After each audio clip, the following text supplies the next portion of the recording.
Welcome to day 232 of TFIF 365. And I'm just trying to be as transparent and authentic as possible to model what it is to be supremacy-free, coercion-free, discrimination-free, and exploitation-free.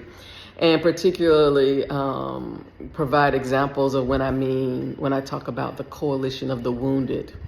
So I had an example that I want to just share with you about what this work means. And when I keep saying, when we talk about these coalitions, when we talk about we want to be in community with other people, when we say we want to be in allyship with other people, there's so much about ourselves that we have to really work through to ensure that we not only do not center ourselves in other people's trauma, but also do not cause them additional trauma.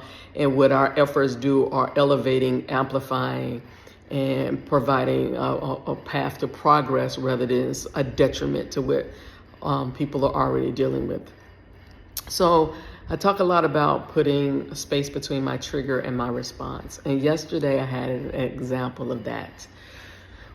It took me a minute. So there was this video that was out that I was sharing with some individuals, and I sent it to one of my daughters, somebody I'm close to, and everybody had a positive response to it, and she didn't have a negative response, but the message that she sent back was respectfully, and the rest of it was, she's trying to stay off social media, and she would want people to respect that. And I can honestly say the reason I really don't know what the rest of the message text was, because respectfully triggered me. And I had to stop and process what that meant, because I had two immediate triggers, two immediate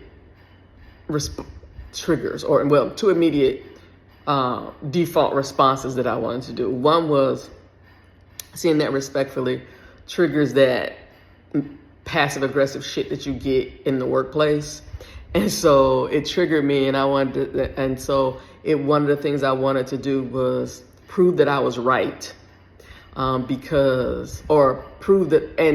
things: prove that I was right and prove that I hadn't made a mistake. And both of them are rooted in the same thing that a month ago she told me she was stepping her toes back into social media. And so that was the only reason I sent it, because before, when she said she wasn't, I don't send. But like I said, the last time we connected, she said she was tipping, and this was a positive thing, right? So it triggered me, like, how I'm not wrong here. You told me you wanted to dip your toe back in, and also it was, oh my God, I made a mistake, and I don't like how it feels when I make a mistake. And did I make a mistake? So now I have to prove you wrong and me right, because I didn't make a mistake. And it was really interesting to have to grapple with those thoughts. And I ended up, and it took me much longer. It took me like a day to just process the trigger. Like, where was that coming from? And what I just responded to her was, thanks for letting me know. Because it was such a there was this strong feeling to say, thanks for letting me know, but I was just doing this because ... right? And I'm just bringing this up. I'm sharing these stories because, again, we're all members of the coalition of the wounded. There's so much about how we move in the world that we say, that's just who I am, that's my default, and that is true, but how much of that do you actually want to be your default? And I'm here to tell you that just because it's your default today doesn't mean it has to be your default tomorrow.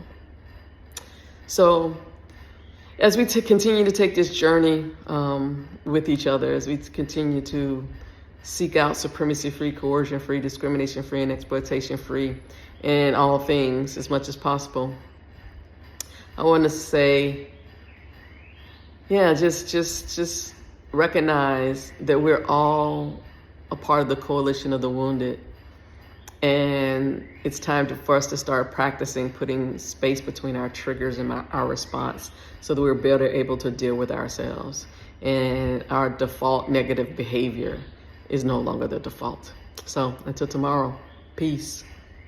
Become a sustaining sponsor at kimcreighton.com support-the-work and help make this work happen.